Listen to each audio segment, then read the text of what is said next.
رسول الکریم اما بعد فانکحوا ما طاب لکم من النساء مثنی وثلاث ورباع صدق اللہ العظیم۔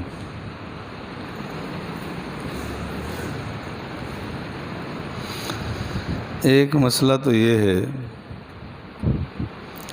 کہ نکاح کب فرض ہے، کب واجب ہے، کب سنت ہے۔ اگر گناہ میں مبتلا ہونے کا یقین ہو تو پھر تو نکاح فرض ہے۔ اگر گناہ میں مبتلا ہونے کا غالب گمان ہو تو پھر نکاح واجب ہے۔ اگر ایسی شکل نہ ہو تو پھر نکاح سنت ہے۔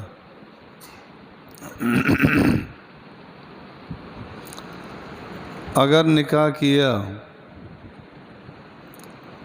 اور یقین کے درجے میں ہے کہ مجھ سے انصاف نہیں ہو سکے گا، ظلم ہوگا، ناانصافیاں ہوتی رہیں گی، یقین کے درجے میں ہے، پھر نکاح کرنا حرام ہے۔ تو گناہ سے بچنا بھی ضروری ہے، انصاف بھی ضروری ہے۔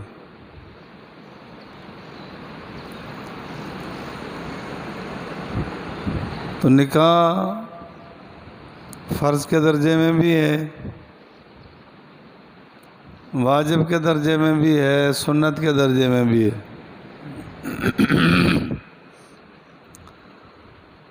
اسی کو دیکھا جائے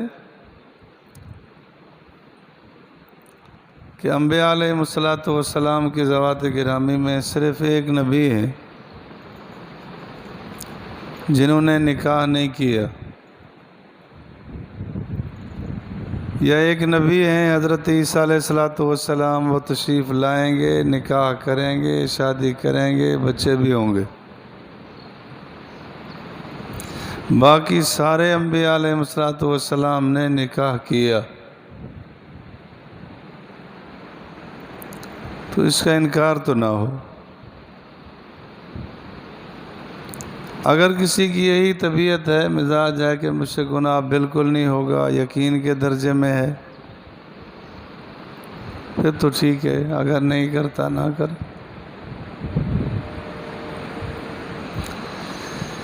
اسی طرح نکاح کے سلسلے میں جس طرح بچے کی رضامندی ضروری ہے، بچی کی رضامندی بھی ضروری ہے۔ اولاد ہمارے معاشرے میں ہے تو یہی اکثریت کہ والدین کی رعایت کر لیتی ہیں۔ والدین جو فیصلہ کریں، اکثر و بیشتر اولاد ہمارے معاشرے میں مان لیتی ہے۔ مغرب کی تہذیب الگ ہے، اس کے اثرات ہوتے جا رہے۔ بچیاں تو خصوصاً اکثریت کے اعتبار سے جو والدین فیصلہ کر دیں وہ خاموشی سے مان لیتے، لیکن والدین کو بھی رعایت کرنی چاہیے۔ رضامندی کے بغیر اگر بالجبر نکاح کیا گیا، مارا پیٹا زبردستی نکاح کر دیا، تو نکاح نہیں ہوتا۔ ان کی رضا چاہیے، بچے کی رضامندی بھی چاہیے، بچی کی رضامندی بھی چاہیے۔ وہ رضامند ہوں، ان کو رضامند کیا جائے۔ یہ الگ بات ہے کہ مشورہ دیا جاتا ہے کہ اولاد والدین کی رعایت کرے، کیونکہ جو والدین کو تجربات ہوتے ہیں وہ اولاد کو نہیں ہوتے۔ وہ بظاہر کچھ دیکھ رہے ہوتے ہیں کہ میری پسند ہے، لیکن ہوتا ایسا ہی ہے، وَعَسَىٰ أَن تُحِبُّوا شَيْئًا وَهُوَ شَرٌّ لَكُمْ، کبھی پسند ہوتی ہے لیکن شر ہوتا ہے، کبھی شر محسوس کرتے ہیں لیکن ہوتی خیر ہے۔ تو والدین کے تجربات، اگر کوئی والد صرف اپنے مفادات کی دنیا میں ہے، اولاد کی رضامندی نہیں پوچھتا، تو بے شک پھر اولاد نہ مان، کہ جیسے بعض علاقوں میں ہے کہ بچیوں کو بیچ دیتے، یہ بڑا ظلم ہے۔ حرہ کی بیع جائز نہیں ہوتی، آزاد عورت کی بیع بیچنا جائز نہیں ہوتا، پیسہ حرام ہے۔ اب اس وقت پوری دنیا پر حریت کا حکم لگ چکا ہے، آزادی کا حکم لگ چکا ہے۔ اب ان کو لونڈیاں بنا کے بیچنا، یہ جو برمی عورتیں، بنگلہ دیشی عورتوں کی بیع یہاں کی جاتی ہے، بالکل حرام ہے، ناجائز ہے۔ آزاد عورت کو بیچا نہیں جا سکتا، اگر کسی نے بیچا تو پیسہ لینا حرام ہے۔ کر رہے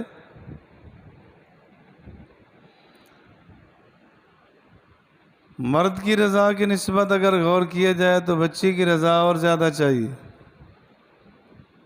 کہ مرد کے پاس ایک ہتھیار تو ہے نا، آگے نہ پسند آئی تو طلاق دے دے گا، بس بچی کیا کرے؟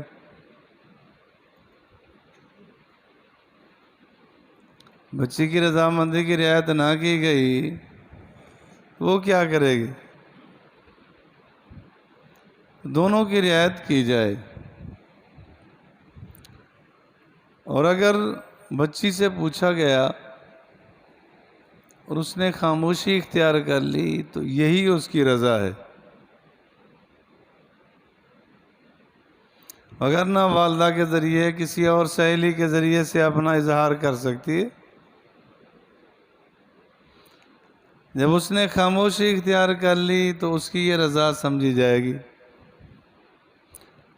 زبان سے کہلوانا ضروری نہیں، جو ایک مرتبہ شادی ہو چکی، اس کی دوبارہ شادی ہو رہی ہے، وہ تو زبان سے کہے گی تو نکاح ہوگا، اس کی خاموشی رضا نہیں سمجھی جائے گی۔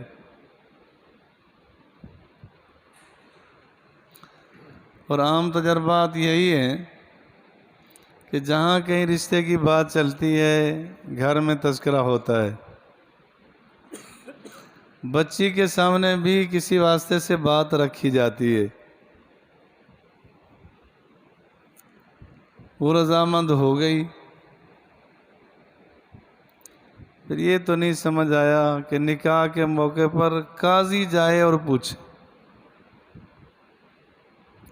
غیر محرم جائے اور جا کر اس سے پوچھے، سر ہلا کر پوچھے کہ بتا تیرا نکاح فلاں جگہ کرنے لگے،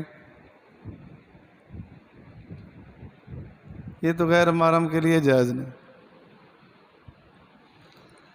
والد مجلس میں بیٹھا ہے، بھائی بیٹھا ہے، چاچا ماموں کوئی پوچھ کے بیٹھے ہوئے ہیں، ان سے اجازت لی ہوئی ہے اور کہتے ہیں ٹھیک ہے جی اجازت ہے، بس ہو گیا۔ جنہوں نے اجازت لے رکھی ہے یا زیادہ زیادہ رجسٹر بھیج دیا جائے، دستخط کر دے گی، بس وہ کوئی محرم جائے۔ یہ آج کل بہت رواج ہوتا جا رہا ہے کہ نہیں جی غیر محرم جائے گا، پھر 5-10 کٹھے جائیں گے۔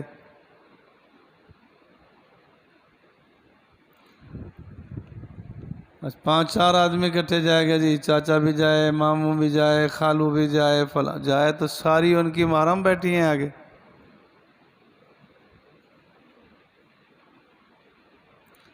بد نگاہی بھی ہوگی، غیر محرم عورت سے ملاقات بھی ہوگی، نہ ہو۔ اجازت مطلوب ہے کہ اجازت لے لی گئی، ٹھیک ہے، رجسٹر بھیج دیا گیا، دستخط کر دیے، بس ٹھیک، اس کی رضا ہے۔ اگر اس نے انکار کر دیا، پھر قاضی نے زبردستی کی، تو پہلے عرض کر چکا ہوں نکاح نہیں ہوتا۔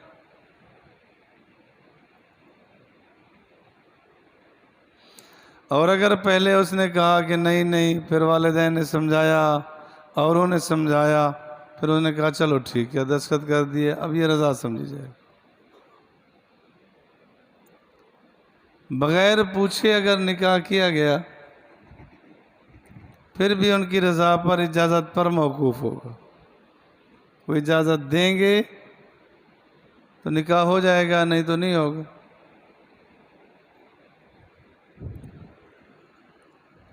اور ایک ہمارے معاشرے میں یہ بھی بڑی مصیبت بڑھتی جا رہی ہے کہ نکاح ہوا، سال 2 سال بڑی مشکل سے، یا طلاق ہو گئی یا شوہر مر گیا، اب زندگی بھر کے لیے بیٹھی۔ لازم ہے کہ نکاح کریں۔ آپ علیہ الصلوۃ والسلام کی ازواج مطہرات، امت کی مائیں، سوائے حضرت عائشہ کے ساری بیوت نکاح کیا۔ اگر اس حوالے سے سوچا جائے تو بہت ہی زیادہ گناہ کا کلا کما ہو جائے گا، بچا ہو جائے گا۔ جتنا بغیر نکاح کے بیٹھے ہیں، فساد تو بڑھے گا۔ ایک ہمارے بزرگ فرماتے تھے، جب سے انہوں نے زکوٰۃ اور عشر سے نکاح کیا ہے، مردوں سے کرنا بھی نہیں چاہتے۔ پیسے مل جاتے ہیں، آرام سے کھا پی رہی ہیں، آزادانہ پھرتی ہیں۔ اس طرح کی آزادی نہ ہو، گناہ بڑھے گا۔ ترغیب دی جائے۔ باقی عمر کیا ہے؟ نابالغ بچے کا نکاح بھی والدین کرا سکتے ہیں۔ والدین نکاح کرا سکتے ہیں نابالغ بچے کا، بچی کا۔